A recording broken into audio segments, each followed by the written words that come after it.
তো hey guys, তো আজকে আবারও বেরিয়ে পড়ছিলাম আমার রয়্যাল বেঙ্গল টাইগারকে নিয়ে প্রায় 300 বছরের পুরনো ঐতিহ্যবাহী কার্তিক লড়াই দেখতে, অর্থাৎ বেলডাঙা। তো দেখতেই পাচ্ছ রাস্তার দুধারে কত সুন্দর আবহাওয়া, আর রোদের প্রকোপ তেজ, প্রকট তেজ, সরি। তো যাই হোক, এই যে কাকু দেখতে পাচ্ছ রাস্তাটা পার হচ্ছে, মনে হচ্ছে যে ও দাদুর রাস্তা। তো এই যে আমি না পারছি তাকাতে, না পারছি ঠিক মতো ভিডিও করতে, তো তোমাদেরকে হয়তো আমার ফেসটা দেখানোর চেষ্টা করছিলাম। তবে এতটাই রোদের প্রকোপ, আর মলাই এত জোরে গাড়ি চালাচ্ছে না, হাওয়ায় ঠিক মতো চুল ঠিক থাকছে না, কিছু ঠিক থাকছে। তা আমি ওকে বললাম ভাই আস্তে চালা, তো এখানে এসে একটু আস্তে করলো। তো ভিড়টা দেখতে পাচ্ছ। আর এই যে বেরিয়ে পড়েছে আমাদের বুড়োরাজ, অর্থাৎ যেটার জন্য আমাদের আশা কার্তিক লড়াই ঠাকুর দেখতে। তো এখানকার রাস্তা নো এন্ট্রি করে দিয়েছে, ভাবছিলাম যে এখান দিয়ে রকিদার বাড়ি যাব। তো লক্ষণ রকিদাকে ফোন করছে, এখন একটা বাইপাস রাস্তা রয়েছে, তো ওখান দিয়ে আমাদের যেতে হবে। তো এই যে বুড়োরাজ আমাদের সামনে চলে এসছে। তো দেখতে পাচ্ছ কত মানুষ, এই তো কিছুই না, কেবল বেড়াচ্ছে, কেবল দুটো বাজছে, তো কেবল বেড়াচ্ছে। এখনো প্রচুর প্রচুর ঠাকুর বেড়াবে, কারণ এখানে একটা কম্পিটিশন হয়, যে ঠাকুর ফার্স্ট হয়। তো আশা করি বুড়োরাজই ফার্স্ট হবে, কারণ প্রত্যেকবার বুড়োরাজই ফার্স্ট হয়। আরও আরও অন্যান্য রয়েছে। তো ভিড়টা দেখতে পাচ্ছ ভাই, একবার ভিড়টা দেখো। তো পৌঁছে গেলাম ফাইনালি ওই ভিড়ের মধ্যে।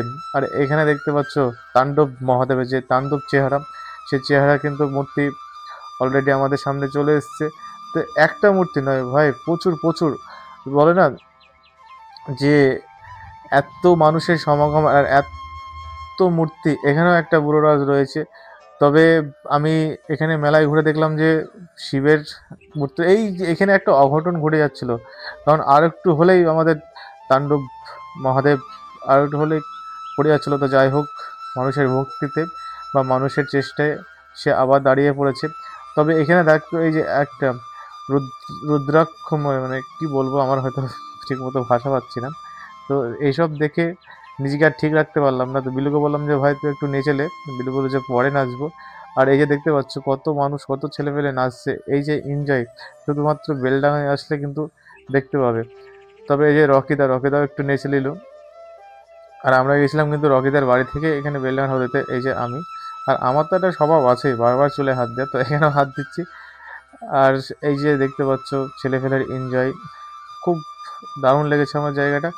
আর যারা যারা বেলডাঙায় এসছে এই যে কার্তিক লড়াই দেখেছো, তো অবশ্যই কমেন্ট বক্সে আমাকে কমেন্ট করে জানাবে। আর এ তো কিছুই না, আরও আগে আগে চলো, চলো আগে আগে হতা হ্যায় কিয়া তো দেখতে হ্যায়। তো হিন্দি আমার খুব একটা বেশি আসে না, তো একটু চেষ্টা করলাম, কেমন হয়েছে কমেন্ট বক্সে অবশ্যই জানাবে। তবে এখানে আমি আর মলয় তো খুব এনজয় করছি। তোমরা কে কে এসে এরকম এনজয় করছো রাস্তায় ঘুরে? তবে হ্যাঁ, পায়ের অবস্থা খুব একটা আমার ভালো ছিল না, কারণ সারা দিন, সারা রাত বলা উচিত নয়, 8টা পর্যন্ত হেঁটেছি একইভাবে। তো ওইদিকে রকিদা রয়েছে, একটু প্রণাম প্রণাম সেরে নিলাম আমরা। আর কি বলবো, দেখতে পাচ্ছ ওপর নিচ মানুষের পা ফেলার জায়গা নেই। তবে খুব সুন্দর একটা পরিবেশ। আর এই যে রকিদা, ওয়াও, কি ড্যান্স, ঢাকের তালে নাচে, কমর দোলে।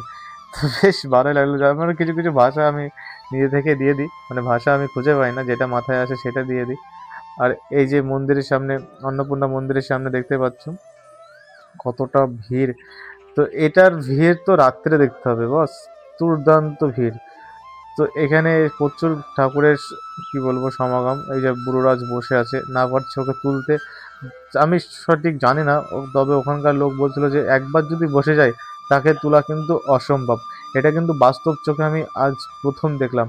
আর তোমরা কিন্তু অবশ্যই কমেন্টে জানাবে, মানে বুড়োরাজকে এইভাবে বসে থাকতে কজন দেখেছো, তো কমেন্টে অবশ্যই জানাবে। আর এদিকে কিন্তু আমি আর বিলু ফুলটা এনজয় করছি, কারণ আমরা এখানে যতগুলো ছেলেপেলে এসেছিলাম তো ফুলটা এনজয় করছি।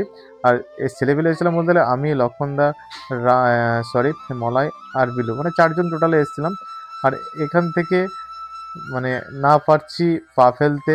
আর এদিকে পুলিশের দায়িত্বগুলো দেখে খুব ভালো লাগছে, তারা একে একে করে ঠাকুর বের করছে। তাছাড়া কি বলবো, একবার যদি তুমি জাম্পে আটকে যাও তো প্রায় 1 ঘন্টা বেরাতে পারবে না। তো আমরা পড়েছিলাম প্রায় 1 ঘন্টা দাঁড়িয়েছিলাম। কি মানে এতটাই ভিড়, না পারছি সামনে আগাতে, না পারছি ঠিক মতো ভিডিও করতে। তো আমি তো, তোমরা জানোই যে, আর এই যে এখানে নিউজ চ্যানেলও ছিল।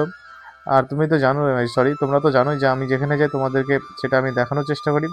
আর এখানে প্রচুর ঠাকুর রয়েছে, এক একটা মন্দিরে এক এক রকম। কেউ লোকনাথ করেছে, কেউ বামাখাবা, কেউ রামকৃষ্ণ, কেউ বজরংবলী, কেউ বা শিবের মূর্তি করেছে, কেউ কার্তিক। তবে বেশ অ্যাম্বিয়েন্সটা আমার খুব সুন্দর লেগেছে। আর এবার নিয়ে আমার দুবার আসা হলো, তবে এবারকার ভিড়টা মনে হচ্ছে একটু বেশি। মানে যে 300 বছরের প্রায় ঐতিহ্যবাহী, কি বলবো, মানে এই যে কার্তিক লড়াইটা, আর এখানে যে দেখতে পাচ্ছ দাদাদের সেই নাচ, খুব দারুণ লেগেছে। আর এখানে এসে আমি ভাবতে পারিনি যে আমাদের তীর্থদার সঙ্গে দেখা হয়ে যাবে, হঠাৎই আমাদের তীর্থদার সঙ্গে দেখা হয়েছে। জয়গুরু ট্রাভেলস, হয়তো তোমরা এক নামেই চেনো তীর্থদাকে। তো তীর্থদা একটা ফেমাস লোক বা ফেমাস ফেসবুকার বলতে পারো। তো দাদার সঙ্গে ওখানে দেখা হয়ে আমার খুব ভালো লাগলো, কারণ একই জায়গায় আমাদের বাড়ি। তো তোমাদের যার যার গাড়ি বা অন্য কিছু দরকার, তো অবশ্যই তাদের সঙ্গে যোগাযোগ করবে, তাদের ব্যবহার খুব সুন্দর। আর এদিকে কিন্তু এই যে বুড়ো রাজকে দেখতে পাচ্ছ, প্রচুর ভিড় এখানে। আর এখানে পুলিশটাও ছিল, পুলিশ স্যাররাও ছিল, সরি। এদিকে বুড়ো রাজ কিন্তু এখানে বসে আছে, প্রায় সন্ধে হয়ে গেছে। আমি তোমাদের বলেছিলাম সন্ধেবেলাকার ভিউটা তোমাদের দেখাবো। আর সন্ধেবেলার ভিউটাতে তো বুড়ো রাজ বসে আছে, তো বসে আছে, না পারছে, না কাউকে উত্তর দিচ্ছে, না কাউকে তুলে ধরার ক্ষমতা রেখেছে।